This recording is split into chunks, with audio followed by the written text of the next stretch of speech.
Maybe it's time to ask myself a question. Not the politicians, not the media, not even those around me, just myself. Am I truly in a position to choose?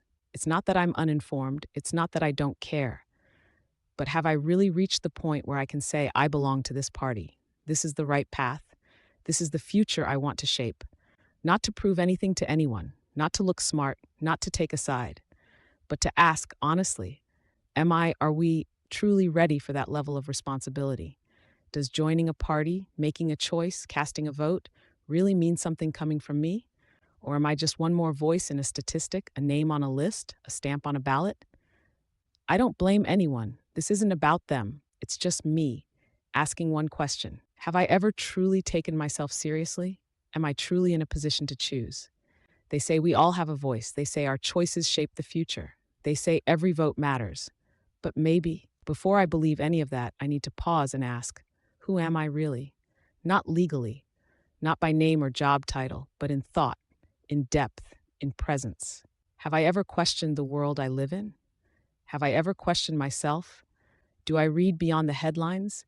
Do I truly understand the values I claim to believe in? Do I realize how much of what I believe is borrowed? Borrowed from my family, from my friends, from the culture I was raised in, from social media algorithms. So if I've never truly stood alone with my beliefs, how can I say I chose them? I say I support this party. But do I know its history, its values, its contradictions? Do I know who funds it, what it has really done, not just what it promises? Do I even understand how politics works behind the curtain? If not, then maybe I'm not choosing. Maybe I'm just reacting to fear, to anger, to the crowd around me. And that's not a choice. That's not responsibility. If I'm honest, sometimes I feel like I'm just repeating what I've heard, repeating choices that were made for me long before I arrived. And maybe, just maybe, I've never truly asked myself, why do I believe this? Why do I choose this? And that's exactly where I need to pause. Not to give up, not to stay silent, but to start building, to begin understanding. Readiness to choose. It's not like going to the store. It's not filling out a simple form. It's a journey of knowing myself, my blind spots, my emotional triggers, my borrowed ideas and adopted loyalties. Becoming ready means asking hard questions. It means doubting. It means reading, listening, opening myself to things I may not like. Am I ready to hear that the party I support has made mistakes? Am I ready to learn that the leader I admire has lied? Am I willing to admit that what I thought was my choice was sometimes just a reflection of others' influence? Readiness means humility, to say, I don't know enough. And instead of hiding it, using that as the beginning of growth, not out of shame, but out of courage. Why?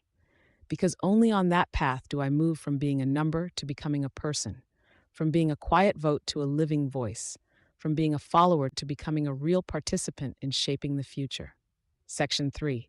How do I know I'm not ready yet? Maybe before I say I've made my choice, I should ask, am I still growing, or just repeating? Sometimes I choose, I speak, I defend, but if I'm honest, is my choice really the result of thought or just a product of habit and emotion? The first sign is when I can't ask questions. If I can't even ask myself, what if I'm wrong? What if there's a better path? Then maybe I'm not ready yet. A question is where awareness begins, and the one who never questions is still at the starting line. Not because they're ignorant, but because they've never dared to not know. The second sign, I run away from learning.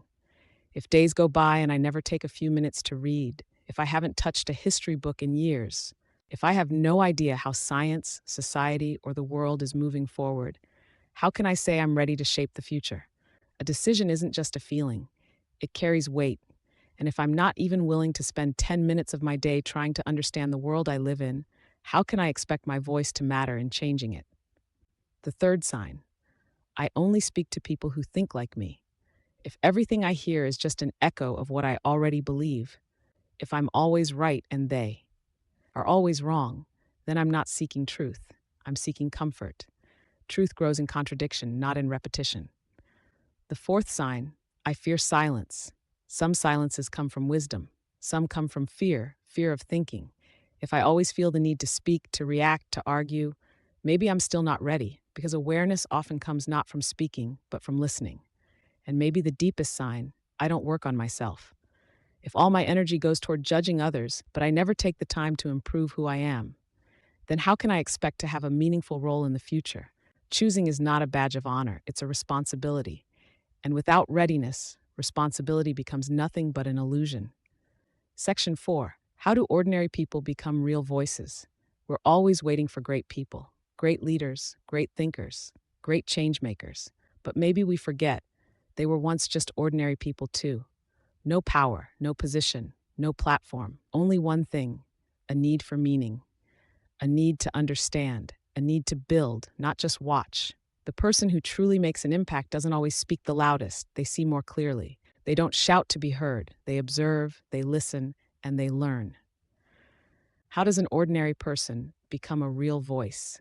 Not just a voice in the noise, but one that, when heard, moves something deep inside others, through questioning, through doubt, through study, by seeing the world not as we wish it to be, but as it truly is, by letting go of blind loyalty and practicing empathy, by listening to those we don't agree with, by reading books that aren't easy, by sitting in silences that aren't comfortable, by writing, by thinking, by participating, even when no one is watching, by accepting that we're not complete yet, but choosing to grow anyway, by understanding that becoming influential can start with a single conversation, a small action, a choice made from within, not imposed from outside.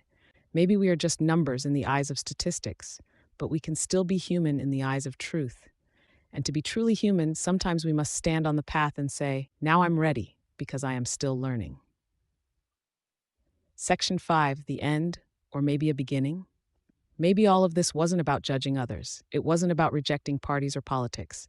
Maybe it was simply about asking myself once again, am I still learning, or am I just repeating? Maybe I'll never be fully ready. Maybe no one ever is.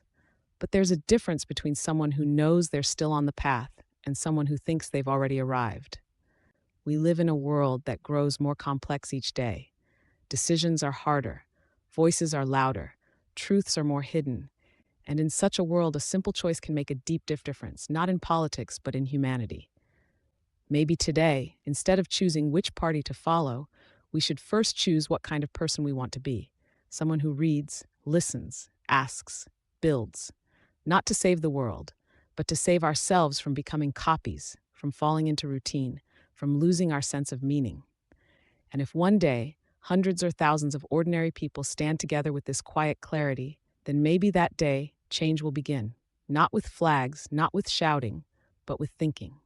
And if you've stayed with this video until now, maybe you're one of those people who doesn't want to just be a number. Maybe you're someone searching for a question with no answer, but one that's still worth asking. This is FactUp. We're here not just to believe, but to think. If you're searching too, stay with us.